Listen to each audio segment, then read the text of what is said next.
This week in Destiny, we have a new exotic mission for the new exotic bow, Wishkeeper. Now, this is a strand bow that's going to allow us to lay suspending traps. I don't particularly know yet because I haven't played with it too much. I did the mission, and now I'm making this video. So you can go do the mission, and you can go play with this new little toy that Bungie has ever so graciously decided to bless us with. Now, this mission, to me, is easily one of at least the top 3, maybe top 5 exotic missions for me. It is up there with Seraph Shield, 0 Hour, Whisper mission. It's up there with those missions. It's really good and ties into the story of the season very well, ties into the lore of Ahamkara's very well. So with that, let's get started with this guide.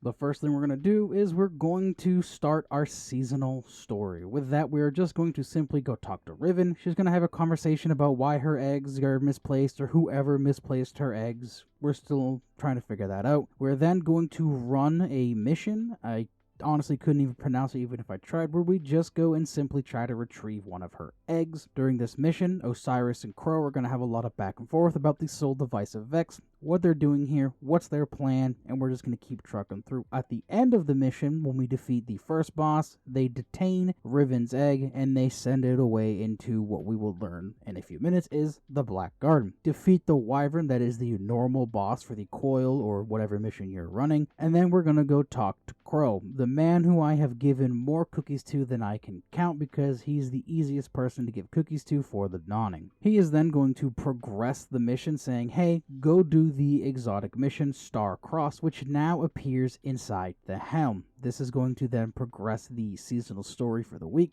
So we're going to launch this mission, and it is going to start with a jumping puzzle. It took me a while to figure out where to go, but you literally just have to go straight. I used Strand for this, as the grapple grenades make it honestly extremely easy to just get through any of the jumping puzzles in the game. So if you have Strand with grapple, just Strand and grapple, you know you're going the right way when you start seeing enemies. Once you get past this part, we are then going to be met with the first little mechanic of this particular mission, and that is going to be the buff called Spire's Obligation. What this is going to allow us to do is going to allow us to see symbols floating in the air very similar to things like Last Wish, and it is going to allow us to damage and defeat these phalanxes that are going to be standing near these particular symbols. In my case, it was dragons, so I defeated the phalanx and the door opened, which is then going to progress us to the next part where we really need to understand how to use this buff. In this first encounter, you're going to see a locked door with 3 of these symbols. What you have to do is simply grab the Spire's Obligation buff, find the correct phalanxes to defeat in the order of the locks from top to bottom. So if it's like fish, snake, dragon, you just find the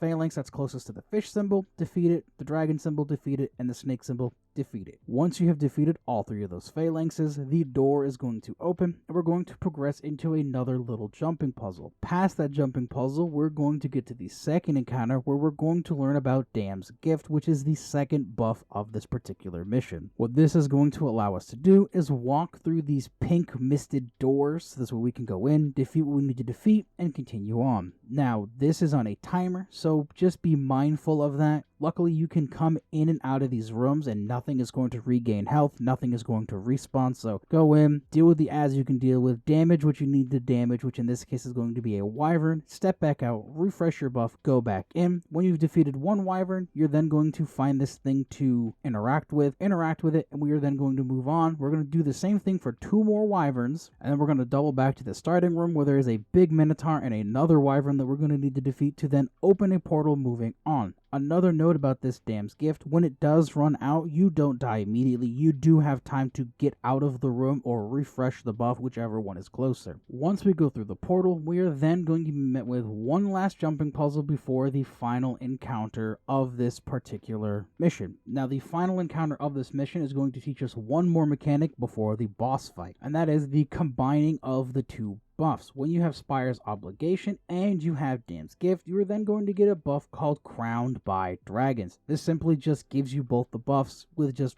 one buff name, so you don't have to wonder which ones you need to refresh. Which is also really neat because if you stand on the pink plate for the Dam's Gift or the blue plate for the Spire's Obligation, you're just going to refresh the entire buff in its entirety, and you do not have to worry about which one you have to step on, which is again really nice for this last encounter, as it is going to combine both the aspects. You're going to see in front of you a door that has 3 symbols. You're going to see a room to your left with one of the symbols. You're going to go up some stairs, there's going to be a symbol, and another room with the last symbol. Again, defeat these phalanxes in orders while you have the buff, whether it be Spire's Obligation or just Crowned by Dragons. Defeat all 3 of these phalanxes, the door is going to unlock, and we're going to go into the boss room. Before we go into this boss room, there is going to be a rally flag. Do not miss this. It is one of the few / only ones that I saw during this mission, so make sure you grab it. You're going to drop down and be immediately granted the Crowned by Dragons buff, which is the only way you can damage this boss. Now this boss is kind of chunky. I had used 3 golden guns to take it out, but there's also a ton of ads that are going to spawn. What I did is I dropped down, popped golden gun, and headed to the right hand side where there's a big old wall for cover. There's going to be a phalanx in front of you. I highly recommend you defeat the phalanx immediately because it's going to be a lot easier for you to hang out over here without him trying to blast you out of the way. Once I golden gunned the boss, got rid of the phalanx, there was a bunch of things that spawned. Harpies flying in the air, the little drones that send you into detain, and a bunch of goblins. I recommend taking care of the harpies first, as they're going to fly around and just laser you to death. Then start taking care of the goblins because they're going to shield the boss. While this is all happening, just keep an eye on your Crowned by Dragons buff. The Dam's Gift plate is going to be right in front of you, so just walk over and refresh it when you get down there because it's going to be a lot easier than running to the other side to get Spire's Obligation, running back and getting that. So once you feel safe and you have enough time left, just go refresh it, defeat the goblins, damage the boss, and we're going to repeat this process until the boss is defeated. The phalanxes do not respawn, which is super nice, so once everything is done, the Vex Hydra has been defeated, you're going to walk forward and you're going to claim our new bow, Wishkeeper, which I didn't know was going to be a craftable thing, so that's pretty neat. We're also going to get some very nice dialogue between Crow and Riven, and then after that we're going to get a very nice cutscene. I'm not going to spoil any of that for you here today, so this way you can go run it and see it for yourself in game. It's probably one of my favorite ones I've seen because I love lore behind Ahamkara's. With that being said, again, I haven't really played with this bow much. I